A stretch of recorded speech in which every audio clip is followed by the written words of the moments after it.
Initializing download.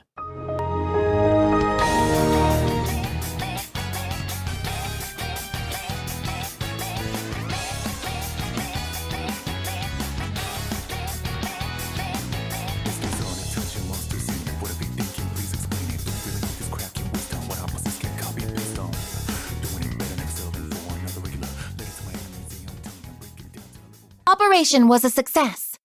Hello everyone and welcome back to the Dylan with a Blankie channel, where it's another beautiful day to pay a visit to a beautiful arcade. Now, those who have been with the channel for a while may know that Persona 3 Reload was a big jump for this channel. I did 2 videos for Reload, one being a low-level run and the other being a solo run. But those 2 runs had exactly one thing in common, and it's Orpheus! In both runs, I played the entirety of the game using only the starting Orpheus. Persona 3 Reload lets you customize any persona so well that we were able to overcome many situations using only him, which leads us to today.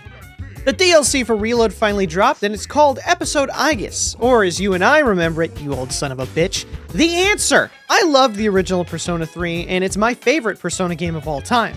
That said, I never finished the original Answer because I did not like it. So maybe the remake will breathe some new life into it. I guess we'll see. I will warn you once and warn you now that this video will contain heavy spoilers for the main story of Reload. So I suggest playing that first before continuing with this. Episode Aigis has our main cast trapped in the dorms and forced to dungeon crawl for the entirety of the DLC. No more social links, no more balancing schedules, just pure gameplay. So I took it upon myself to ask the question, can Aigis and Orpheus solo the entire DLC? Well, the answer is just ahead. First off, my rules. Only the starting Orpheus. This means I can't fuse another Orpheus or have any other persona equipped. It must be the starting Orpheus and only him. Fusing any new persona for any reason is a last resort. No other party members. If Orpheus must go it alone, then so does Aigis. The only time this rule will be broken is once when I'm forced to have another party member, and when that happens, I just don't use them in the fight. Fuka's Theurgy is fair game to use. My Theurgy is also allowed, but only Cadenza will be used at all. Oh, right. Heartless difficulty. We must beat the DLC on the hardest difficulty, no changing difficulties midway. And that's really it. The DLC is pretty open, so it's very doable to farm gems, experience, or skill cards. I'll use everything available to make sure our Orpheus is as strong as he can possibly be. Orpheus was able to stop the full moon bosses and clear all of Tartarus in a single night. But can he and Aigis clear this entire DLC? I guess it's time we find our answer. Prologue. Old levels not found. Our game starts and man, it's looking as beautiful as ever. I've been playing very old games recently. Starting a new file, it asks if I'd like to carry over save data. And to stay safe, I say no, because the last Persona game I used any carryover or DLC on said, here is everything to beat the game with little effort. Looking at you, Persona 5. Ravage them! The hardest difficulty has changed from merciless to heartless, which will be the difficulty we play on. We open to our new pro tag.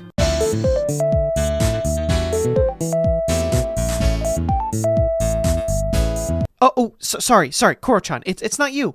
It's Aigis! It should have been Junpei, but I guess I'll take her over Ken. The crew are together for one last day before they move out of the dorms.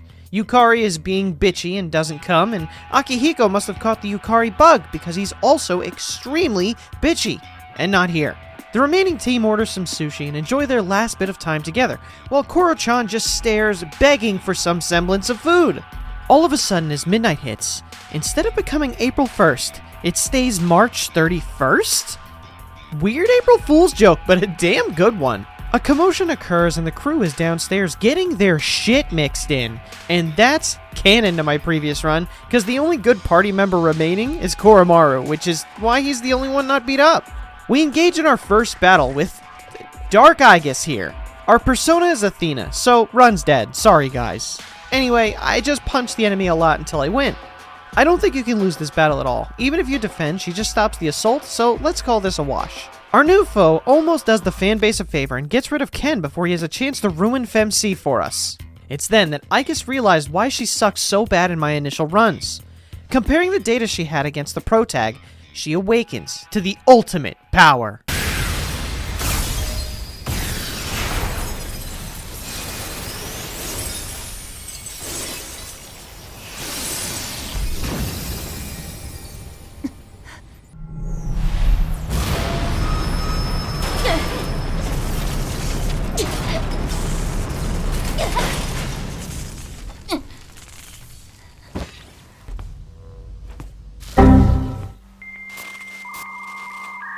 You've got mail. Upon Aigis powering down, we enter the Velvet Room, which we won't come back to for a long time. When Aigis awakes, the nightmare truly begins because Yukari is back. And she didn't bring my chocolate cake! Akihiko also shows up, so the band is all back together. The gist of what's going on is New Girl is Metis, sister unit to Aigis, and March 31st is looping. There's also a basement area that opened up called the Abyss of Time. This is our dungeon hub, and we must traverse each of the doors here to be able to escape this day. Chapter 1. We finally gain control, and this DLC is already a 1 out of 10 for me since Aigis can't go to the bathroom. If she could, though, she'd probably say something like, This is my duty! Checking our inventory, we have some standard gear, and we start at level 25. Orpheus has Agi, Assault Dive, and Dia. A decent move pool to begin with, and oh, looks like we get Agilao next level. We enter the first door leading to, Male Bulge. Interesting name, and engage in our first battle. This is a tutorial one, so it's easily winnable, especially since they are weak to fire, and we can abuse the one more mechanic. It still ends up being extremely close since these guys can life drain half of our health. This place plays exactly like Tartarus did with randomized floors, chests everywhere, and shuffle time. My first priority when entering an area is getting straight to the warp point so I can easily navigate to the hub and back if needed. There will be a lot of skill card and item gaining, so I won't mention all of them, just important ones as they come into play. For this first floor boss, I go straight to it, no grinding, to see what it does. I feel angry.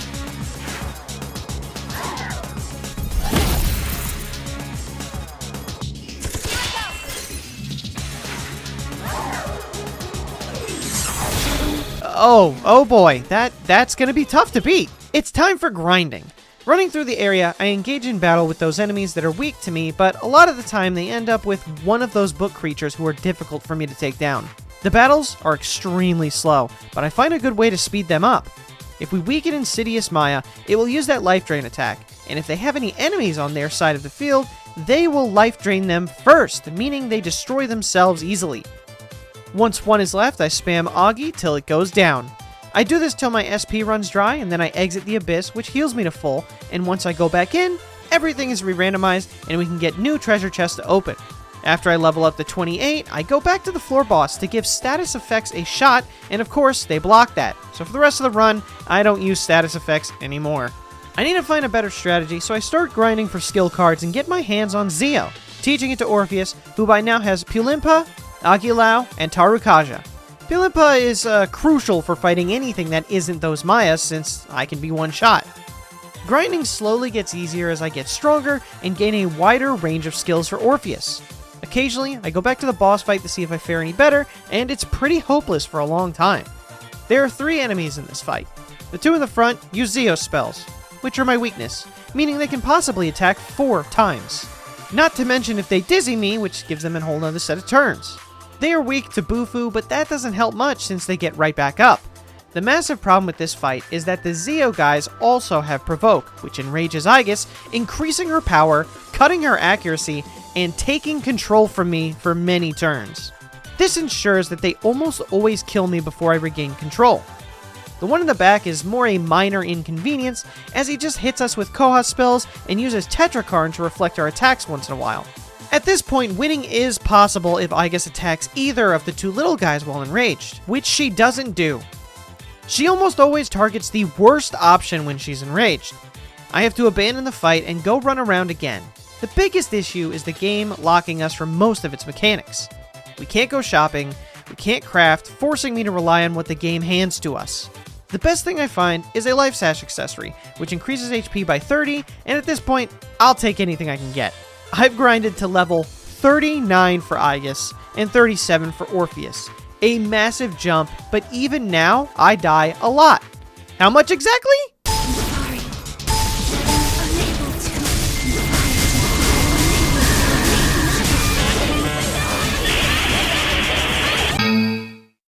I am completely at the mercy of gaining skill cards, of which we can only get rank 2 and 3, which are very basic spells and physical attacks with status changers in the middle. Our Orpheus build is nearly every basic spell with Pulinpa and Swift Strike. This allows me to easily clear all the regular mobs for easy farming, but doesn't do much in terms of the floor boss. It is then the gods send me a gift in the form of a rank 4 card known as Windows 10. This is by far the greatest skill I've come across in some time. It deals 1 to 4 hits of weak pierce, and I need as many hits as I can get. I teach it over the outdated Windows Vista Aigis is running, since I have an extra copy of it anyway. And try the fight once more. Oh, you bet your sweet ass I do.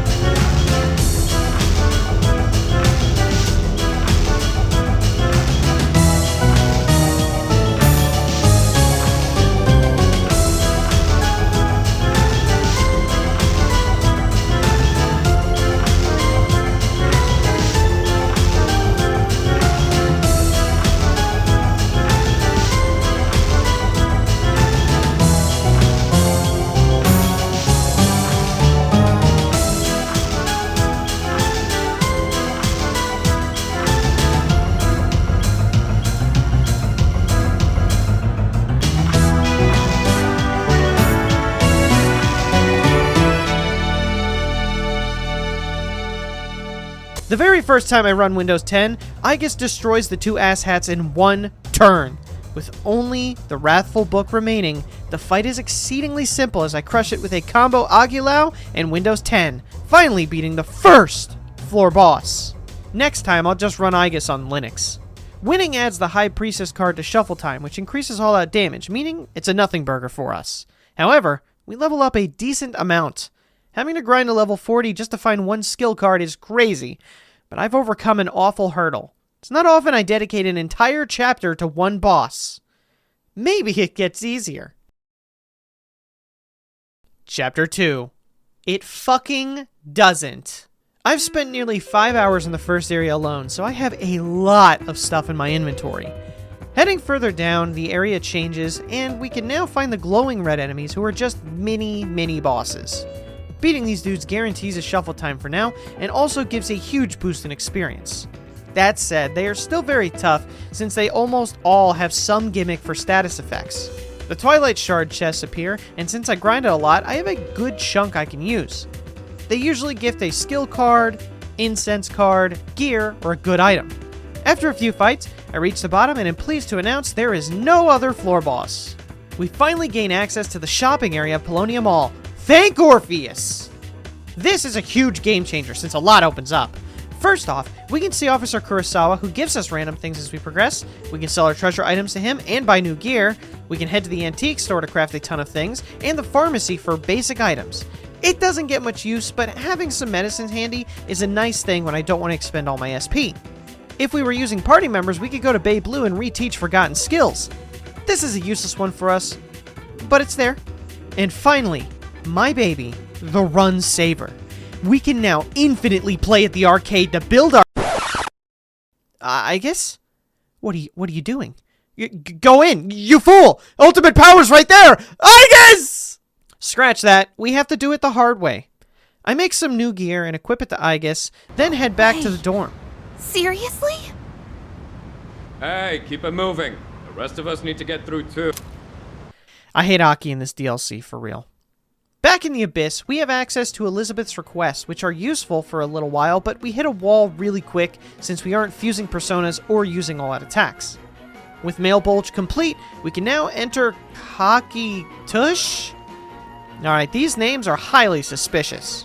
While I am overleveled, the fights are still tough, as everyone here has charm, negating a lot of my turns. Another mechanic introduced is the Monad Doors. There are 3 to pick from. The first one has 1 boss, the second has 2 bosses, and the third has 3. These enemies are much too powerful for me right now, but this became a critical element to grinding much later. For now, I head straight to the floor boss, and I can use Fuka's Sylphid Aura for increased defense and evasion before every fight. Assume I do this before every fight, because I do. This floor boss is 3 enemies, which is a lot for us to handle right now. Since they each have a weakness, I try our strategy of downing them and then using Arrow Rain. We have another ailment though that taints the run. It's poison. If you didn't know, poison slowly saps your health. It's like the opposite of regenerating health. The table uses Poisma, and that on top of the damage they do either ensures I heal every turn or die curing the poison as I get re-poisoned immediately. I can get very far into the fight and even start playing into the poison. Since it won't kill me, I can hit 1 HP and keep hitting weaknesses, then heal myself. It's still not enough though. It comes down to needing the poison gone, so I head to the pharmacy and stock up on a ton of disc poisons. If I get afflicted, I heal it. Simple as that. While I don't have poison, I attack. If my health is low, I attack weaknesses through it and use Cadenza to heal. In the shop, Kurosara had an immunity charm to resist poison, so I grabbed that to increase our chances, even if slightly. It definitely helps, as we dodge poison much more reliably. I down the table and Magus in the same turn, and can focus down the Maya now, who was never an issue in the first place. After a long battle, we get the Magician card for Shuffle Time. This grants us a rare item when chosen. We also hit 43 for Aigis and 41 for Orpheus. We also gain a new piece of equipment that grants us the Ambush ability, which slightly increases our Theurgy and might distress the enemy. Our strength starts to show a bit as we crush the regular mobs in the new area and gain some really good equipment. We reach the bottom of the area and get to see Ken's memories. What kind of fucking idiot wears a turtleneck sweater with short shorts? Negative Riz. No one cares about your memories now, Ken. Go cry about it. At the end of each area, we will delve into the mind of a party member and see a bit of their past advancing the plot. Back in the Abyss, we get another mechanic introduced, being the Vermilion Clock. For the low price of 1 Twilight Shard, we can duplicate any skill cards we want. Using this, I can always have every skill card available and swap as needed. Now, it's time to head for the 3rd door. Chapter 3. Kana, have a easy fight, please? Kana is the next area. Charm is still an extremely prevalent status effect around here, and the levels are starting to get closer to mine. I have to run from many encounters and rely on as much weakness abuse as possible. Since I've seen so many charm users, I buy the Ascetic Charm to resist it, and this stays on for a good bit since charm is a problem for a long time. This is a good call as I go to fight the floor bosses here who are dancers with charm attacks. This will be our first enemy encounter that lacks a weakness. One of the dancers has a Bufu weakness, the other has none. On top of that, we can also be afflicted with fear. The Ascetic Charm isn't foolproof either. Being charmed even once in this battle could mark the end. I do have some gear with Counter-Strike on it, which helps a bit, but it doesn't proc as much as I'd like it to. For the first fight, I last longer than expected, but lose, so it's time to strategize. Leveling up has some very minimal gains for Orpheus and Aigis, so it's all down to finding more skill cards.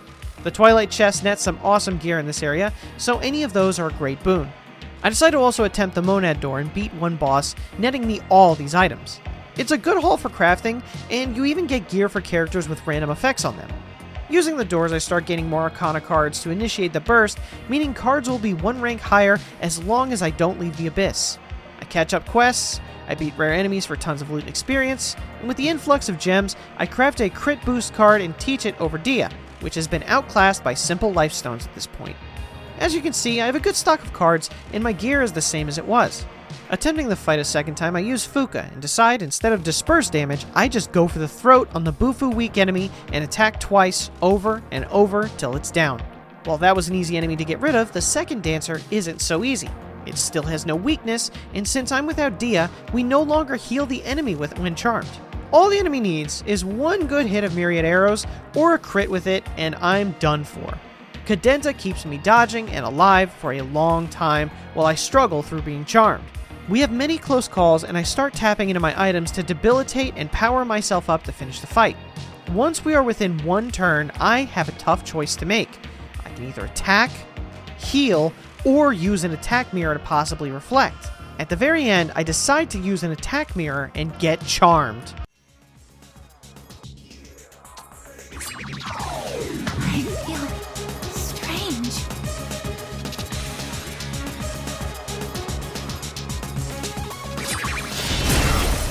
All enemies defeated. Good work out there.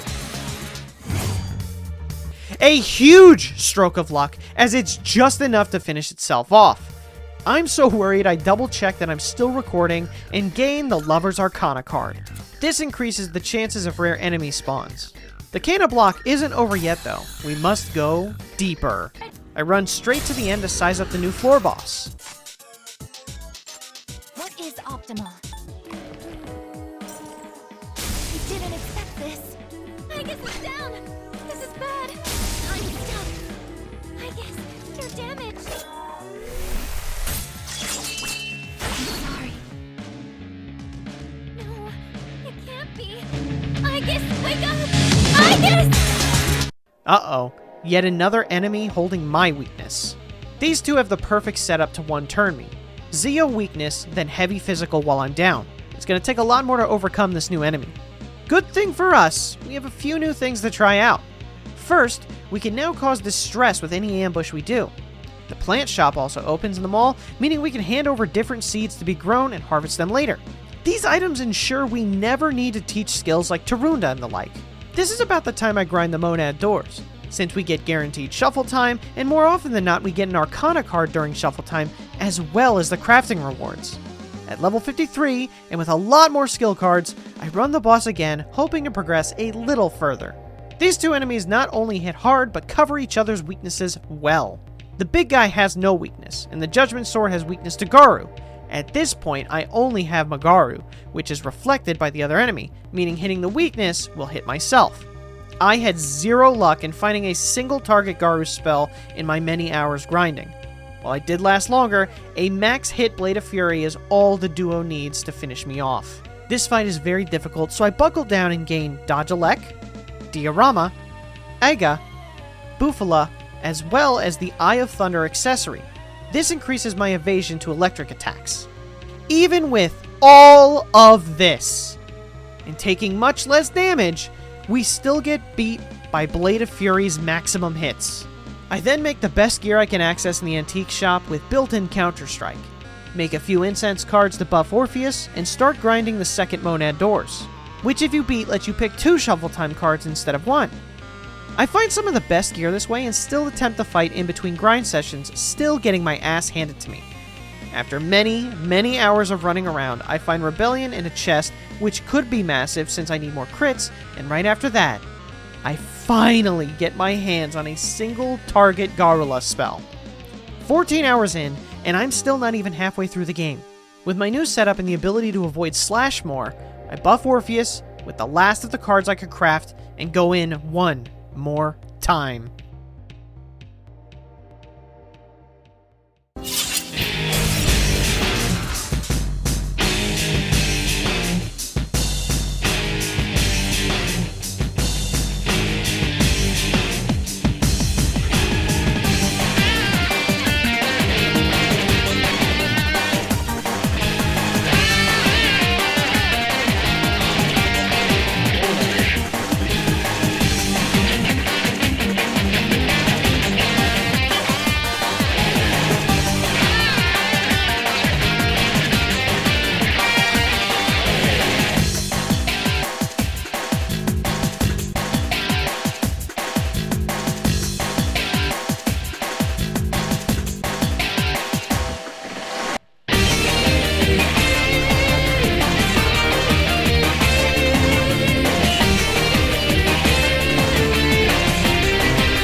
After winning, we get the Justice card.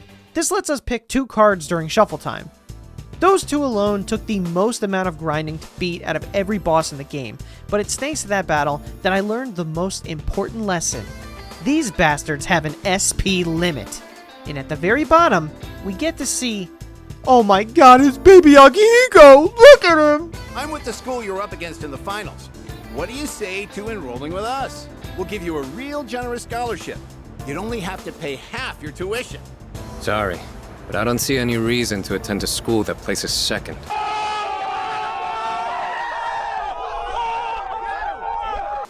What a fucking king! Then some nobody shows up and I lose all interest in the cutscene. Oh, what's that, Aigis? You want to ask me a question? That's right. Have you really never been outside before?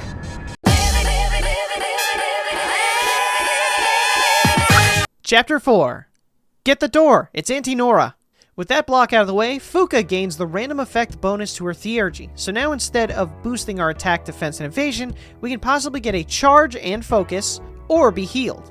She will always do the wrong one. The new area is Auntie Nora. And as usual, I beeline for the floor boss. Oh, hey, it's just one Maya. This shouldn't be too bad.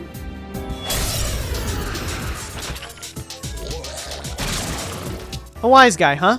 So the Jotun of Blood is a normal enemy for the floor. Well, he's the red glowing enemy of this floor. He carries the heavy version of every spell, and of course that includes our weakness. The Maya absorbs physical and debuffs us, and also carries our other weakness. That's right, I'm sure you forgot about that pesky dark weakness Orpheus had. That's because we never had to worry about it until this guy. These 2 back-to-back hitting our weakness is not good. Jotun of Blood is at least weak to light, so we can exploit that and take care of him easily. Oh no! Our good friend Maya here is apparently a comedian! It can summon these dudes infinitely, meaning it has to go down first. Knowing what I'm up against, I head to the mall and upgrade to the latest gear. Officer Kurosawa generously gives us a Divine Grace skill card that doubles the effect of healing moves. I teach it over dodge slash, meaning the diorama I now have is a full heal for me. I didn't grind at all from that last battle, and go in hoping to learn more about the fight. Aigis, however, had a different plan.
Everything went absolutely right in that battle, giving us the win. Never doubt the power of Ice Needle! This battle gets us the Empress card, which increases endurance, agility, and luck by 2 for Orpheus, and that's a permanent increase. This is one of the few ways I can grind Orpheus stats without crafting those incense cards. Feeling good from that win, I jump straight into the next floor boss. It's 2 very bulky boys with 0 weaknesses. Most fights for a bit will have no weakness to exploit, forcing us into playing the game properly. Damn you, Atlas. The knight here has some heavy physical with Zio, while the castle has dark attacks and Bufu, another enemy with both of my weaknesses ready to go. This will require more grinding. First thing I do is duplicate my Invigorate 2 card. This ability recovers 5 SP for me every turn. Up to this point, I would just fight until my SP ran out and leave the Abyss. With Invigorate though, I can go to weaker enemies and guard till my SP is full. This way the Arcana cards don't reset, and we can keep getting shuffle times with higher ranks. Now, the strategy I use to grind is a long one. The hard enemies here are these 3 beetle enemies who are weak to ice magic, but they're very bulky. I get in the fight, spam ice, then guard till my SP is full, and ice them again. They only have fire, which Orpheus naturally resists, and that is such a blessing. The one weakness of this grind method is that it's super tedious and boring, so I decided to unveil an invention of mine here. You see, when I was younger, grinding required tying a rubber band to the analog sticks or mashing a button for several hours, but for the past 13 years, I've cultivated the ultimate device specifically for grind sessions just like this. The automatic input device for enhanced numbers. But I call him Aiden for short. Using Aiden to do all the tedious work for me, we get our hands on an anti-elect master. It's no resist elect, but this gives me resistance to it for the first 3 turns. I attempt the fight again, this time with a build more geared towards physical with slash boosts and crit boosts buffing my Fatal End ability. While I can land much more damage and nearly defeat one of the enemies, my weakness being exploited really takes its toll. I change one thing, being that I add apt pupil to our skills, meaning crit should be much more often, and then I do what I do best. I get lucky. The castle enemy uses Madoon a lot, but my work grinding wins out since I have a lot of homunculus keeping me alive. The crits on Fatal End are necessary to take out the knight. My strategy is simple. Defeat the knight as fast as I possibly can, and then wait out the castle. It takes about 15 minutes, but eventually he does in fact run out of SP, meaning all I need to do is rush him to death. I would have liked to overcome that differently, but the Madoon would eventually surpass my homunculus stock with how much it was, working on me. It always worked.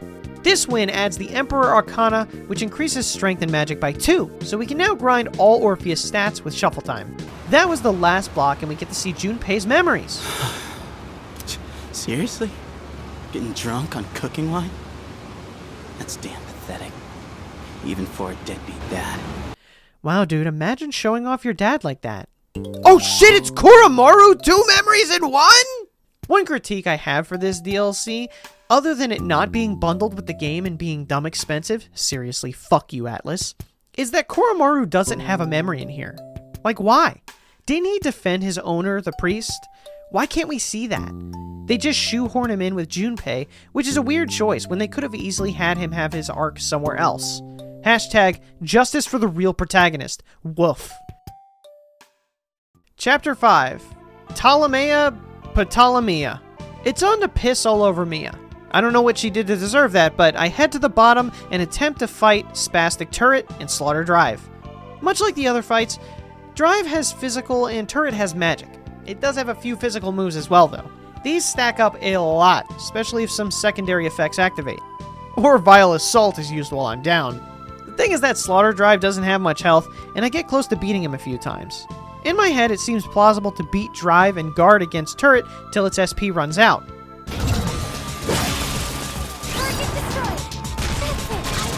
Oh, for the love of fuck. This will require a regroup. The Turret is weak to ice, and Drive is weak to elect. So, good news is that we can at least hit weaknesses.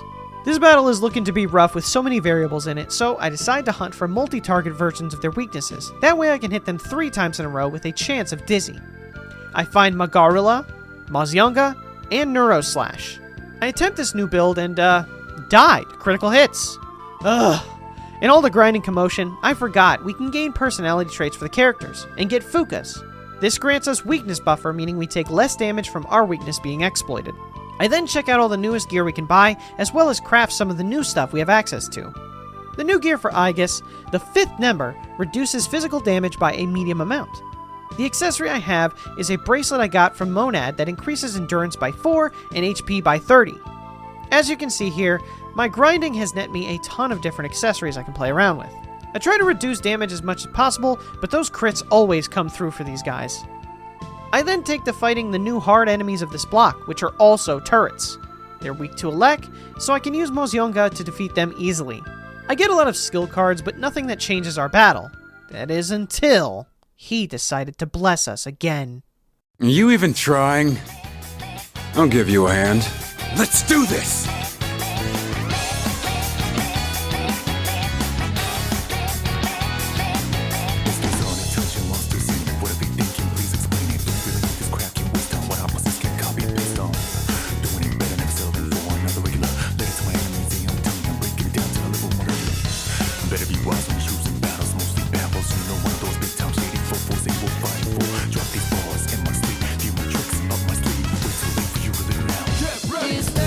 This'll end it! Look into my eyes. Now tell me the things you were laughing about behind my back. That's right.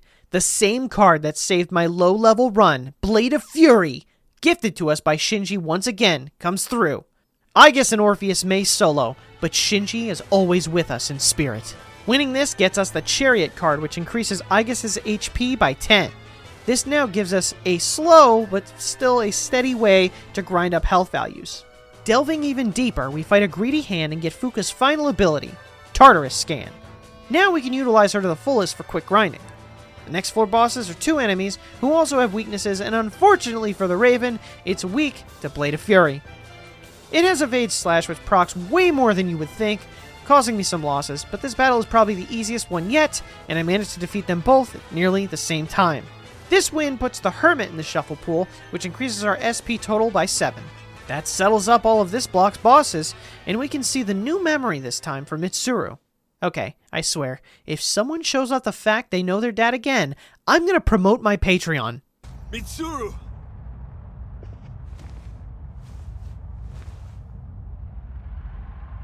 Father. Hey guys, Dylan with a Blankie here. I know, hurts, right? Our dads may have left us, but it's okay. From that, we learned how to be there for others. So now's your chance to be there for me, unlike my own father. Join the multitude of supporters, like a new artist, Derpin Goose, Luigi88, Michael H, Mode Select Start, Nerd Stop, Shadow Silent Gargoyle, Noah, and Void Scent. I won't abandon you guys for milk. I'll do it for chocolate milk.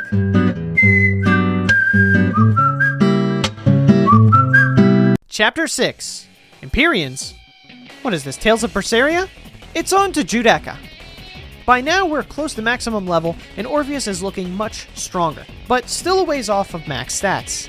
Another set of 2 floor bosses, the Killer Twins, and Dude with Zyodyne, because of course he has Zyodyne. Why wouldn't he? Why wouldn't anyone in this game not have my fucking weakness? I still try to rely on criticals with Blade of Fury, but it's quickly becoming less and less effective as a go-to strategy. Not only does the one enemy zap us a lot, the other has poison and confuse on him, which land much more than it fucking should. I changed my accessory back to Eye of Thunder and teach Apt Pupil again to Orpheus.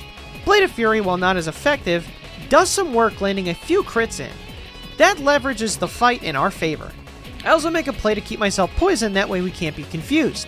We come really close to death a few times, but once it's down to just the twins, we whittle down its health while healing our status changes, eventually winning.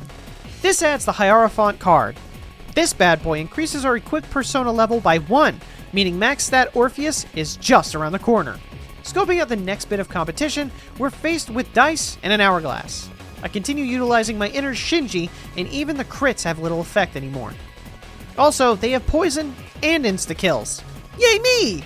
These 2 aren't affected by magical, so physical is the way to go. The dice occasionally use Tetrakarn, meaning I'm gonna have to take some of my own damage occasionally, but being a weak attack, it's never life-threatening. My first run of them is a modest one, ending in my loss. It just means it's time to grind again. I've had a decent run so far of not needing to grind so much, which means I'm behind in terms of good skills. I find a Megidolo, which is neat, and use incense cards that beef up Orpheus' stats. A much stronger Orpheus makes a huge difference, and I nearly win but lose to getting frozen 1 time. It's just like Pokemon Stadium. Ice Needle, how you've betrayed me. I'm using the same skills as before with Blade of Fury and High Crit, just with a stronger Orpheus. With a lot of crits happening, we take the dice down, leaving only the sand. Oh yeah, he does that. Guess we gotta wait him out. Once he's out of SP, we take him down, avoiding the full heal. For all I know, he only does that 1 time, but I'm not chancing it. The Arcana card here is for party members, so it's useless. We quickly get to the end though. Probably the fastest block clear we'll have. Then we see Yukari's flashback. So, okay, we have a deadbeat dad, a dad who dies, and a dead dad.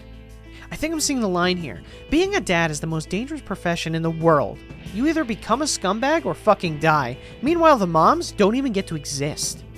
Strange. I check out the garden and the lady begs for her life. Please? Please? I've been doing a lot of farming these bad boys. In the antique shop, I'm able to craft a resist elect skill, meaning we no longer have to worry about that pesky weakness. I also update our gear with Kurosawa to have the big numbers. We then have access to the final door, the Empyrean Block. Should we need a specific card, we now have access to just about every rank if we need to grind for something. Our enemies now are 3 Mushas, who have the perfect coverage for each other. One focuses on pure physical, another uses status changes, mostly poison, but also has fear and ghastly wail for one-shot combos, and the final buffs and heals the other 2. Now I know what it's like to be a boss character in a JRPG. If I don't get crit right away, then I'm getting poison, which I have to heal, so I can't attack. These guys are absurdly powerful and take me out in seconds. I swap on this Berserker Seal, which has high counter on it, and try again. With high counter and attack mirrors reflecting charged attacks, I'm able to get rid of the red Musha easily. I still end up dying to the other 2, but the strategy to get rid of the first one is solid enough for me to keep. I do another round of looking for cards and happen upon Resist Ailments, which I teach over Herculean Strike, which I never use. I also teach Repel Pierce over the useless Naumos Yonga. The Repel Pierce nullifies the Musha who uses poison by blocking all his physical moves. He can still poison or inflict fear though if he uses just the status effect move. Using my Reflex strat, I get rid of the red Musha and have the other 2 at half health with a ton of crits happening. The difficulty of the battle doesn't change much with only these 2 remaining though. I still wind up healing statuses a lot, and once low enough, the white Musha spams Meteorama, meaning I get them close to death but never have enough turns to finish them off. I spend a long time waiting the 2 out, but get done in being impatient and have to retry. The retry, though, is insane.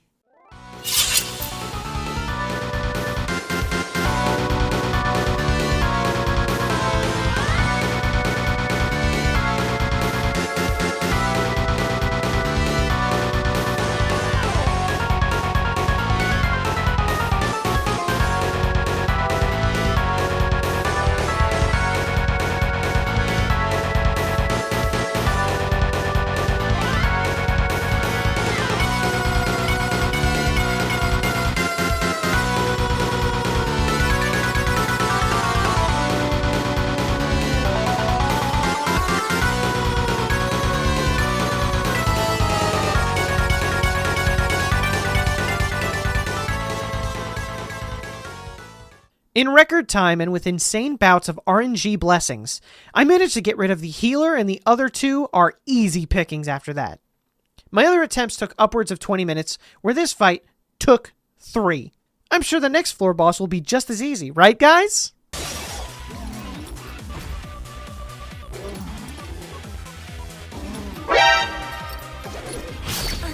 to fight. No, it can't be. Aigis, wake up! Aigis! These are the final 2 floor bosses, before we kick into the main story bosses. One is a strong spellcaster, while the other is strong physical user. The physical user is a non-issue and goes down easily, meaning we can just wait out the caster, right? Uh-oh! This guy here passively heals 176 HP every turn, meaning I need to do at least one more than that to ever start taking off health. He resists all physical moves, meaning I must resort to magic, which, once I'm out of SP, I have to heal my SP, which means this battle is hard locking me from proceeding without doing more damage. There is only one solution to this, which is simply to buff our stats and use whatever amps I have to do more damage. The only heavy spell I have right now is, Magon? Magon? Maegon! A heavy all-hitting dark spell that I also have dark boost for. I teach those and go at it again. This proved to work slightly as I get his health down by a quarter. A massive improvement, but like I said, once I heal my SP, he gets a slight advantage and I don't have enough SP recovery items to keep this up till I win. I go back to grinding and find Demonic Decree, which doesn't work against floor bosses, don't waste your time. I activate Arcana Boost and just run the area for skill cards and eventually get Concentrate. This guy more than doubles our magic attack's power. I don't stop here though. I go to the antique shop and catch up our luck on Orpheus, and we're now very close to max stats. I teach Concentrate to go with our boosted dark magic, and change our equipment to a Vest of Eminence that has a chance to dodge physical, Legs of Eminence with an auto heat riser effect, and Omega Drive that has apt pupil tied to it. I turn to the battle and take down the saw blade easily as usual and wait out the SP. I then throw a bunch of potatoes boosting our attack, charge, and use our dark magic until it goes down. What a headache that was. It wasn't even a tough fight in terms of these bosses were strong. They just ended up being strictly a puzzle I had to solve. Nevertheless, winning that one gets us the final card, the Hanged Man, granting us a random incense card. Kind of useless at this point. Before proceeding, we are given a warning that the story proceeds significantly, so I head back and drop an extra save in case we need to go back, then head into the final portion of the game. Chapter 7. My dude? Just as the game promised, the plot advances greatly and we see the final memory of Aigis. Please wait. Damn, that's sad. Alright, let's head back. No! A boss? Come on! Oh, well, nothing to it but to do it, I guess. I didn't heal at all, assuming this would just be us moving on to the next area, but I guess I was wrong. We now face the shadow of my dude, who is using Athena. You gave up on Orpheus? You fool. He was the one. He was the way! We must now teach him the error of his ways. This is what happens when you abandon Orpheus!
What a slog that was. Being unprepared made that a messy battle to do as we just repelled or blocked each other.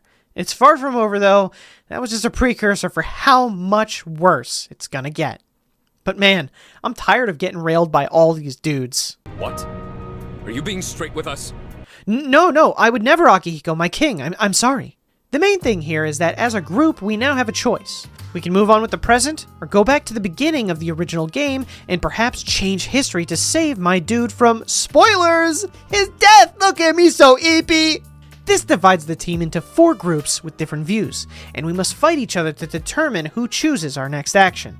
Akihiko and Ken team up to move on and respect my dude's choice, while Junpei and Koromaru do the same thing, just on a different team? I don't know. What are they? And Mitsuru and Yukari decide to go back to the past to attempt to save my dude-kun. Aigis remains undecided, much like my children when I ask them what they want for dinner.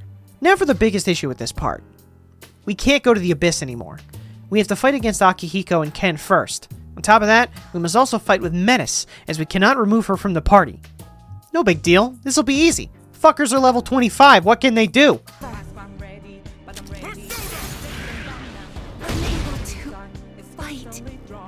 When the fuck did he learn Meggy Dolan? Dear God, I wasn't ready for just how bonkers these fights would be. First of all, I just don't use Menace. I have her guard till she gets one shot. I do utilize her the first time to bait out the battle and learn more. What I learned is that these 2 twats get really strong in a few minutes while I had to grind for 30 plus hours to get here. It's definitely doable, but one single crit means game over for Maki. I spend more turns healing as I get their health lower, meaning I just get stuck in a loop of not being able to act and then being milled to death, till Aki lands his inevitable crit. I try reflecting and debilitate to no avail, which means I have to Persona 3 reload that old save I made. I'm assuming I just can't ever go back to the Abyss once I start, so I finish grinding out Orpheus to max and card hunt. I get a decent strategy down, being able to kill the hard enemies in one hit, and being so strong means shuffle time won't always initiate. This makes it take much longer, and I don't even have the benefit of leveling Orpheus, since he's already at max. Speaking of max, I not only max level, but finish off all of his stats and give him a different set of skills. Vorpal Blade, the strongest physical move I could find, along with Arms Master to cut its health cost in half. Meteorohan for full heals, even though it's really high SP cost. Slash Boost to power Vorpal Blade, and Angelic Grace for high magic dodge chance. Finally, I give Resist Strike to negate Akihiko's criticals. I don't know if Resist negates crits, but I didn't see them happen much after using it. Actually, I didn't see them happen at all after using this. I also have to refight my dude, which is just as tedious as before, and then we end up fighting the two boys again. Along with my farming, I got a few more homunculus to deal with Ken's Hamon. Vorpal Blade does some heavy work, even knocking them down a few times. These battles have no weaknesses, which I should mention. Oh, another thing I should mention. It's my turn! Bring down on them! Yeah, they do that sometimes. Good thing I had full health there, or I'd be dead. This battle is truly a test of patience, as they both... I put buff and nullify together. It's truly a test of patience, as they buff and nullify and heal a ton. Yeah, I said heal. Ken's gotta go, dude. He's gotta go! He's easily the most annoying thing to put up with in this challenge. The majority of this fight, I stick with Cadenza and Vorpal Blade while chipping away when I can. Angelic Grace grants me the turns I need, and once I get to just Akihiko, the battle is guaranteed. Being the curious guy I am, though, I decide to revive Metis and keep her alive to see how much she levels up from winning this fight. As far as I know, the way Persona 3 Reload works is the XP you get from the fight divides among everyone who's there. But with Fuka, Aigis, and Orpheus at max level, Metis should get funneled everything.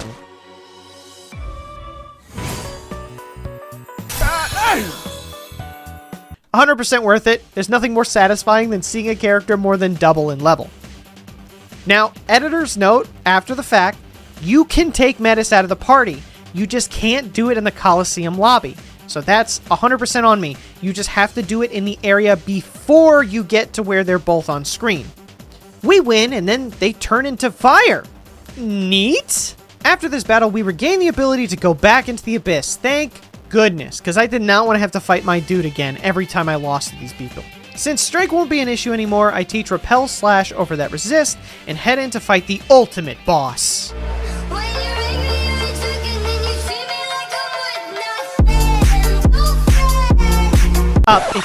Hold on, excuse me, Junpei.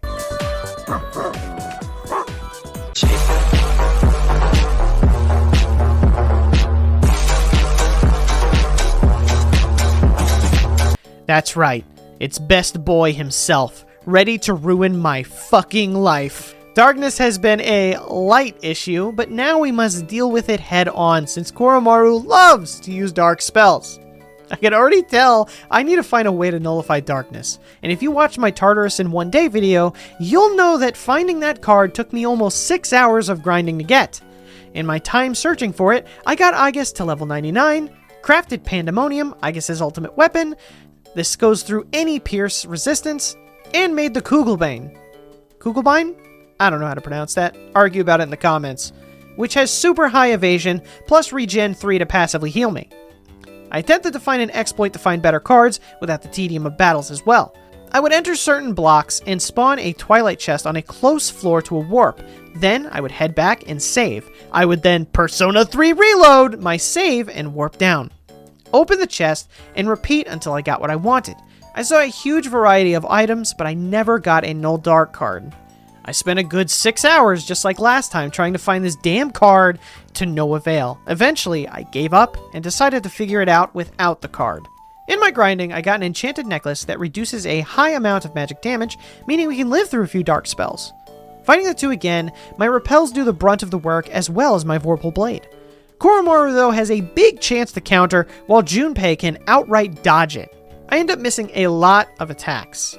I have Drained Fire on in place of that slash boost, As well, since they both use fire, this makes the only things to worry about being Koromaru using dark spells and his Fear Ghastly Whale combo. I managed to walk through the fight over the course of 25 minutes just for the ending to be this.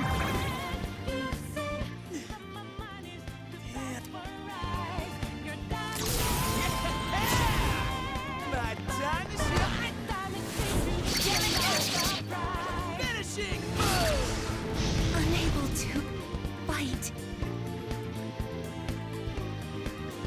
Yeah, I needed to be at full health, and for Koromaru to not attack to survive that at all. Because Koromaru has life drain, that goes through all buffs and debuffs, meaning that it will always do that 200 damage. If he does that and then Junpei Theurgies, that's an automatic win for them. Seeing that I got that far though, it's doable if I just prepare for Junpei's attack. With all the knowledge I've gathered for this battle, I settle on a build that repels Slash and Pierce, meaning they cannot physically damage me. I drain fire to make Junpei useless, and insta-heal so that Koromaru can't keep me afflicted with fear, and finally teach Makaugen over Vorpal Blade since magic won't miss as much as physical does. I also got Diarahan, which costs much less than the Metearahan I had. And now, it's time to show Koromaru who the real top dog is.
I can't even begin to express how relieved I am that I managed that battle while still having a dark weakness. Koromaru's biggest mistake was simply shifting to Junpei all the time, who just healed me. This, though, proves Junpei is the best boy, as he made sure Aigis was okay throughout the entire battle. There's only one more battle remaining against Yukari and Mitsuru. Unlike the others, there is no insta-kill, and I have everything I need for this fight already. I teach Drain Ice over the Drain Fire, and that's really all I needed to do. Mitsuru has Megidolin, because of course she has fucking Megidolin. And they bounce between Wind, Ice, and status effects. Yukari also negates my Ice affinity, making her a pain in my ass. The biggest fear here is Mitsuru using Megidolin after charging while my health is low, and I can't guard. We don't want that at all. We also have to prep for Theurgies to happen. I just hit them with Makaugen for the whole fight, and Yukari is the first to fall. Her Theurgy was just the charge one, which meant nothing to us if we guard. I was very ready for Mitsuru to use her Theurgy on me near the end of the fight, but, she never did. All she did was heal me with Diamond Dust and occasionally Megidolin, making this the easiest of the 3 fights. Those fights were much harder than I imagined. Since it only accounted for 2 fighters, I thought I'd have an easier time, but I'm just glad those are behind us now. Everyone gets to come back from being fire. And then Yukari and Mitsuru have perhaps the gayest moment I've ever seen in Persona. And you're someone I care about, Yukari. What? Me? You may not have thought much of it, but to me, last year, when you refused to give up on me and gave me something to fight for again, I will never forget that. So this time, These two deserve each other, really. You might be wondering, is it all over now? No. No, it's not. There's one final battle we must face, and it's the toughest puzzle yet. Final chapter, Erebussi. Behind this door is the final boss of the game, Erebus. It's a tough one. Before heading in, I tried my best to prepare for what might be inside. I settled on the same gear but changed Macaugan for Meggy Dolan since, as we all know, it probably has several resistance phases and Meggy will go through all of them. Fuka asks if we're sure we don't want a full party, which is some epic foreshadowing. Then we head into face. As it turns out, my dude didn't become the Great Seal to keep Nyx in, he did it to keep us shitbags out. The people yearn to subscribe to my channel, but YouTube uses the algorithm as a Great Seal to keep them from getting here. Don't let YouTube win, guys! Subscribe now! This is Erebus, the culmination of humanity's worst traits. And this is more than a simple cutscene. It's the final trial we must overcome. And I'm not sure how to say this, but I'm not convinced that this is a possible-to-win fight with my rules. Let me explain. Erebus starts out in a normal phase, where only physical hits for full damage, and resists all magic. It can use the 4 main types of magic here: ice, fire, electric, and wind, as well as 3 different physical moves. Its last move is Almighty Onslaught, an almighty damaging move. The only physical move that poses a threat is Gigantic Fist, since I don't have anything for strike and it could crit. Erebus also gets 2 turns, so getting a third means he wins. Simple as that. Also, the Almighty attack can also crit. I've never heard of Almighty critting, but I don't know, this one does for some reason. This is all manageable as we can heal and chip him down. The problem starts here though. Erebus starts charging this attack that we must disrupt by doing damage. We have 3 turns while he charges, and in this phase, he shifts from being resistant to magic to swapping that to physical and being open to magic. Its moveset also changes from magic and physical to dark and light magic, as well as debuffs and ailments. The ailments don't mean anything, but remember those debuffs as well as our still very prevalent weakness to darkness. Should we last through the dark attacks, it unleashes a move, since we didn't stop the charge, called Primal Darkness. It's not that tough at all. Not yet, anyway. You see, Erebus will always do this at some point. If we don't disrupt it, it only gets stronger. How much damage do we need to get through to the charge phase? Around 2,500 damage. I mean, it's fine. We can just guard and buff through it, right? The 4th time he does it is an insta-kill no matter what you do. The only option is to disrupt the charge. This led me back into the Abyss to try and find some way to do enough damage. Obviously, it has to be magical since it resists physical in the charge state. I tried using 2 Endure skills to get past the Orb attack. No luck. He just keeps spamming it over and over if you don't kill him fast enough. Then, I tried to debilitate and heat rise myself before Dark Embrace started. I even used Concentrate early so that on the first turn I could hit it with the strongest Meggy Dolan I can. And this was stronger than most spells even with amps that I could use. This did around 900 damage total. You get about 4 turns to do enough damage, and since 2 need Concentrate, it's still around 800 damage shy even. This makes the only way to ever do enough is for Fuka to give us a free charge on the 4th turn, which she just never fucking does. Ever. Like, not ever. Fuck her. That is all without considering the debuffs. It's very common for Erebus to drop our attack and accuracy here. Dropping attack ruins the strategy since we can no longer do enough. I could possibly find Almighty Boost, which gives us another 25%, making it near 1,000, but even that is still not enough. Almighty Amp is a mutate-only skill, so I'm stuck. I have no way to damage Erebus enough and eventually get one shot. The sad part is this boss is easily beatable if it wasn't for that one attack. Now this is the part where I tell you how I overcame this obstacle. Well, first, I went in and looked at gear. The best gear is locked by Persona level up items. For the first time in the playthrough, I went into the Velvet Room and fused Persona. Which, it's funny to get the like introductory cutscene for the Velvet Room at the end of the game. Using only money, I fused them all with Growth 3. So I didn't fight with them at all and got them to level up, getting their items, and then I just released them. Doing this, I made 3 gear pieces. One is an accessory that nulls dark, armor that nulls ailments, and legs that have high magic evasion. These free up 2 skill spaces for Orpheus. I found Repel Strike and taught it as well as Enduring Soul and Debilitate.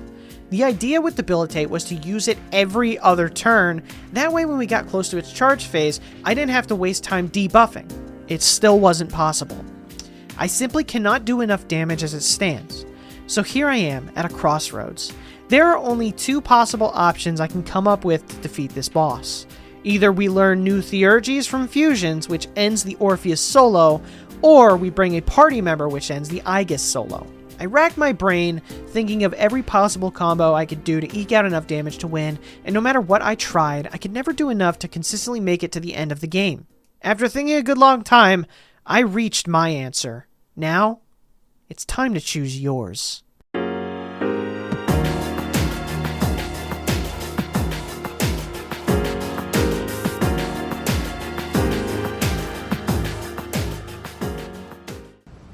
Strength of heart, when united, is barred by no door.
After the battle is over, the date finally picks up to April 1st, meaning it's moving day and time for the crew to go their separate ways.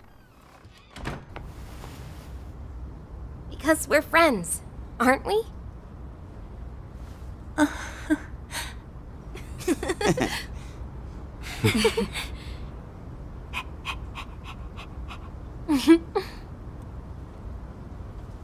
Yeah, let's do it!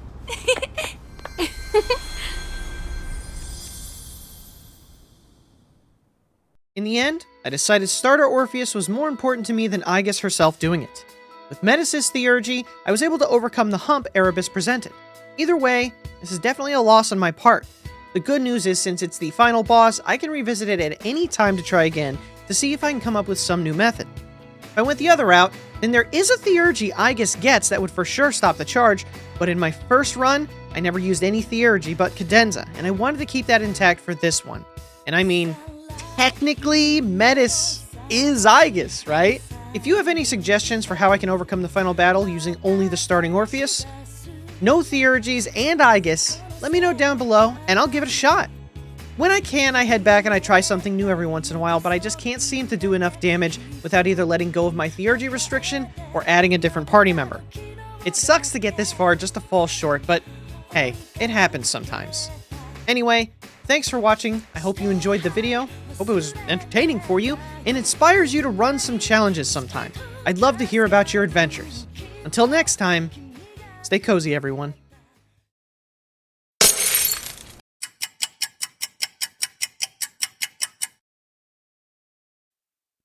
I am thou, and thou art I.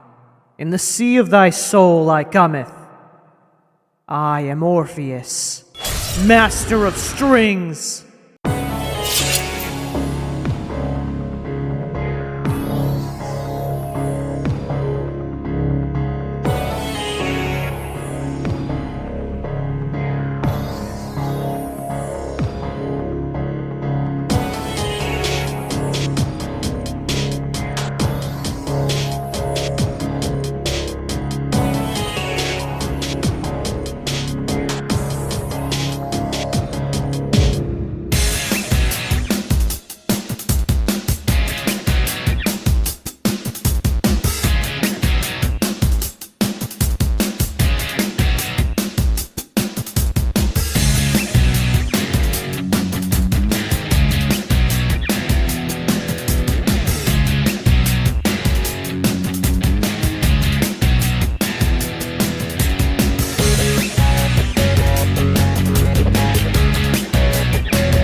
Let me help you all!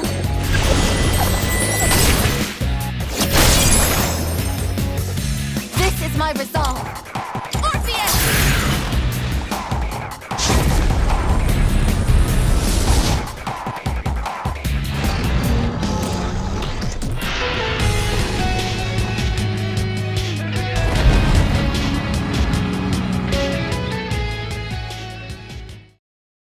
After the battle is over, the date finally picks up to April 1st, meaning it's moving day and time for the crew to go their separate ways. Because we're friends, aren't we?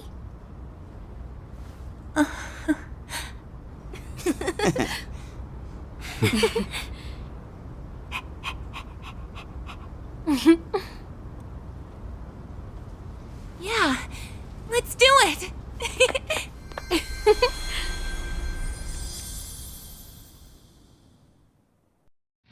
In the end, I decided Aigis was more important to me than Orpheus truly soloing, because I mean, Fuka helped the whole time, so was it really solo Orpheus ever? Doing it with our new theurgy, I was able to overcome the hump Erebus presented. By keeping my attack up at all times and Erebus debilitated, I was able to do just enough to stop the charge. Either way, this is definitely a loss on my part. The good news is since it's the final boss, I can revisit it at any time to try again to see if I can come up with some new method. If I went the other route, then I could just add metas to the party. That would for sure stop the charge, but having 2 people makes it 2 turns that you get, which feels like it defeats the solo aspect. If you have any suggestions for how I can overcome the final battle, using only the starting Orpheus and Aigis without the Aigis, let me know down below, and I'll give it a shot. When I can, I head back and I try something new every once in a while, but I just can't seem to do enough without either letting go of my theurgy restriction or adding a new party member. It sucks to get this far just to fall short, but hey, it happens sometimes. Anyway, thanks for watching. I hope the video was entertaining for you and inspires you to run some challenges sometime. I'd love to hear about your adventures. Till next time, everyone, stay cozy.